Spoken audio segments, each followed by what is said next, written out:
Bonsoir et merci d'être venu à cet événement du mois d'avril qui a été reporté suite au dimanche de Pâques qui est tombé le premier dimanche du mois. Oui, ça nous est arrivé cette année, c'est ce qui fait qu'on se retrouve le dimanche 8 avril.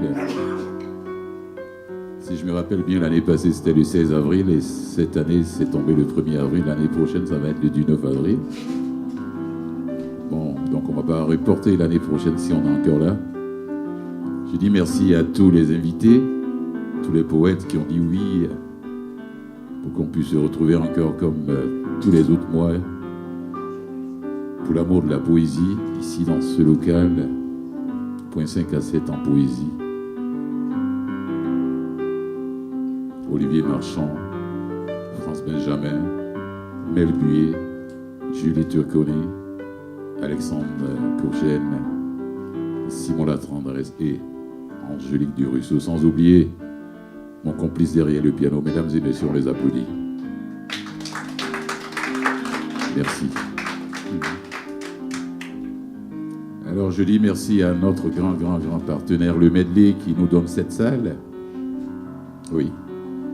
Sinon, on n'allait pas avoir les moyens de se payer une salle pour faire cet événement mensuel.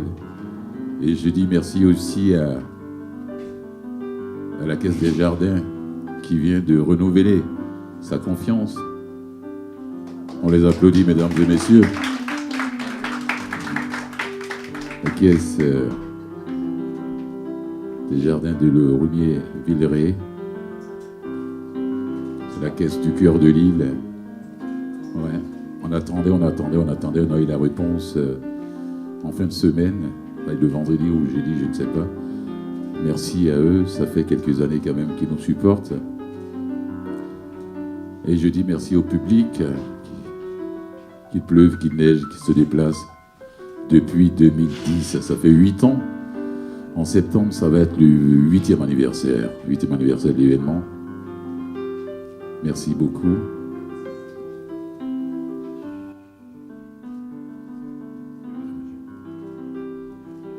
Première invitée sur la scène, Julie Turconé. Julie, même si c'est la première fois qu'elle passe à Vivement Poésie, c'est une qui a déjà... C'est une vieille de la vieille. Ça veut dire que... ouais. Julie a déjà organisé des événements durant une quinzaine d'années. À un moment donné, elle a dit ça suffit. Moi, je ne sais pas si je vais arriver à 15 ans. Bon, on verra bien. Si dans ma 8e année, ouais. Elle a découvert cet événement à travers un ami commun, Jean-Yves Métellus, qui t'a parlé de Vivement Poésie. Elle m'a envoyé un courriel, j'ai répondu un peu plus tard. Et puis, je me suis dit, bon, tiens, au moment de demander à Julie de venir nous faire découvrir son univers poétique. Elle est traductrice, écrivaine, qui a publié aux éditions Québec Livre, Québécois, Québec Loisirs. Elle écrit des haïkus au sein d'un collectif. Ouais. Artiste visuel, expose photographie, aquarelle et dessin au fusain depuis de nombreuses années dans toutes sortes de contextes. Autodidacte, éclectique, instinctive, elle aime saisir ces moments qui d'un souffle disparaissent, effacés par le temps. Ces images volées qui nous ramènent à la brièveté de la vie et à sa beauté intrinsèque et lumineuse. Celle qui écrit, fractal de lumière qui nous ramène sans cesse là où tout commence et où tout s'achève. Mesdames et messieurs, accueille chaleureusement Julie Turconé. Bonjour ou bonsoir, je ne sais plus trop là aujourd'hui. Moi en fait, oui, je suis écrivaine, mais je suis surtout conteuse. Alors ce soir, je vais vous partager 2 petits contes poétiques, puis quelques-uns de mes haïkus. Et on va commencer, je vais vous emmener en voyage. On va partir au pays du soleil levant. On va aller au Japon, mais pas le Japon d'aujourd'hui. Moi, je vous emmène dans le Japon d'il y a quelques siècles. Le Japon du shogunat, la dictature militaire. À cette époque-là, le Japon, c'était un monde dur, un monde violent. Les affrontements étaient monnaie courante, la mort faisait partie du quotidien.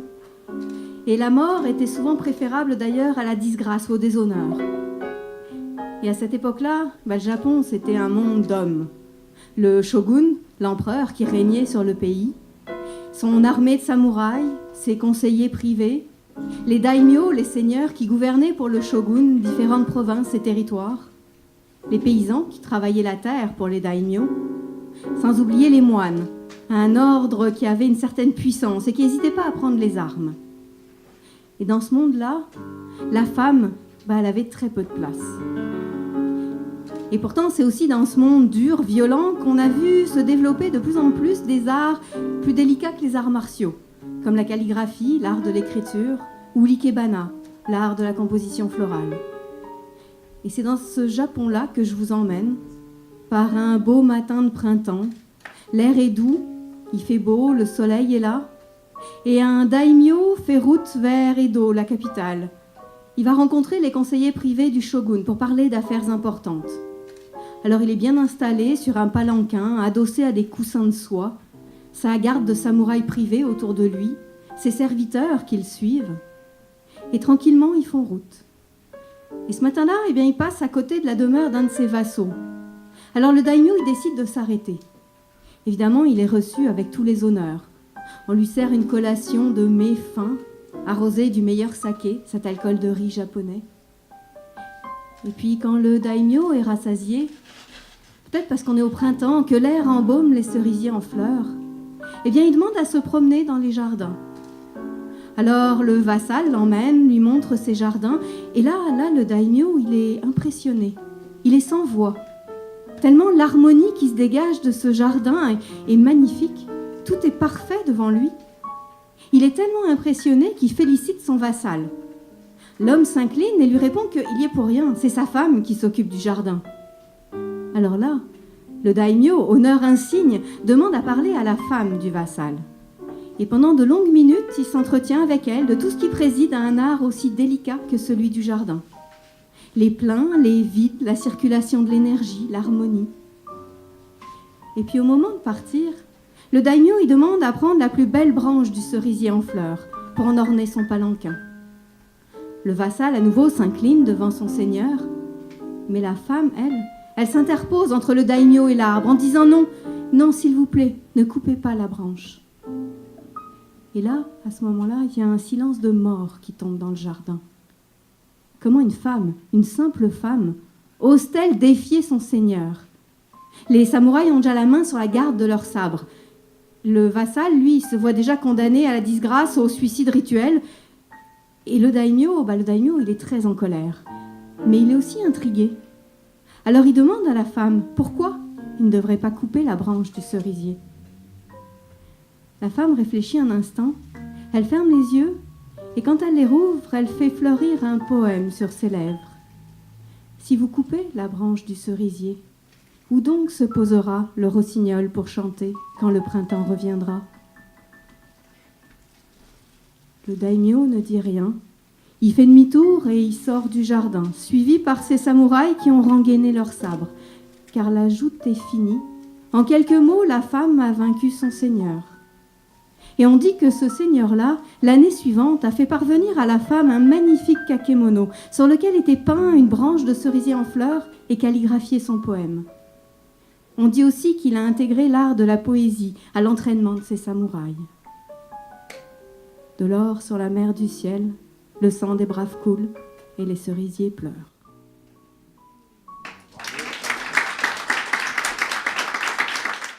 Puis on va quitter le Japon, parce que j'aime bien passer d'une ambiance à une autre. Cette fois, je vais vous parler d'un danseur. Un danseur de renommée internationale qui s'est produit devant les plus grands de ce monde, devant les présidents, les ministres, les rois, mais un danseur fatigué des affaires humaines, qui a décidé de se retirer au fin fond de la forêt, à la recherche du geste parfait. Alors, chaque jour, chaque nuit, il danse, il virevolte, il cabriole. À la recherche de ce geste, il cherche avec son corps à reproduire l'existence même du monde, à saisir la ronde éternelle des étoiles. Il est tellement obsédé qu'il en oublie de manger, de dormir. Il ne fait que danser. Il ne voit pas la petite feuille qui, du haut de sa branche, du haut de son immobilité, le regarde tous les jours.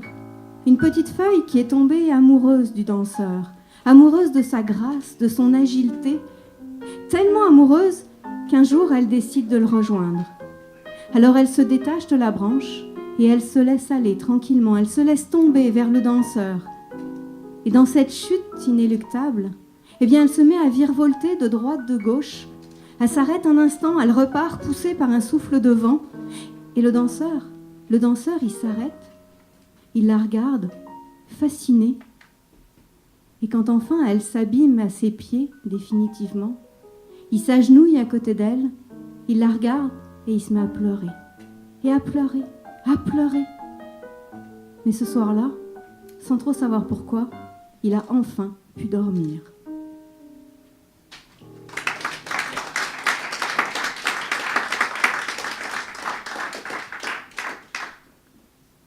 Et puis je vais finir par quelques haïkus, ces petits poèmes très courts d'inspiration japonaise, parce que j'aime écrire sur les petites choses de la vie, tous ces petits riens qui donnent de la couleur à nos existences finalement, des choses auxquelles on ne fait pas forcément attention. Matin paisible, le ciel dans mon café se ride et s'efface. Un chat à l'affût, le linge sur la corde claque au vent du nord. Petit pied mouillé, en pointillé sur l'asphalte, un vélo oublié.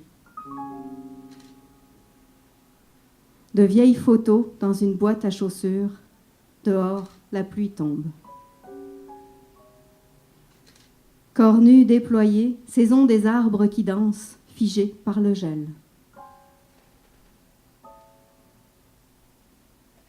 Un gant oublié sur le vieux toboggan bleu, garde partagée. En direction nord, sur les traces des oies blanches, bus 136. Et puis, pour boucler la boucle, guerrier Yakuza, un grand dragon céleste danse sur son dos. Merci.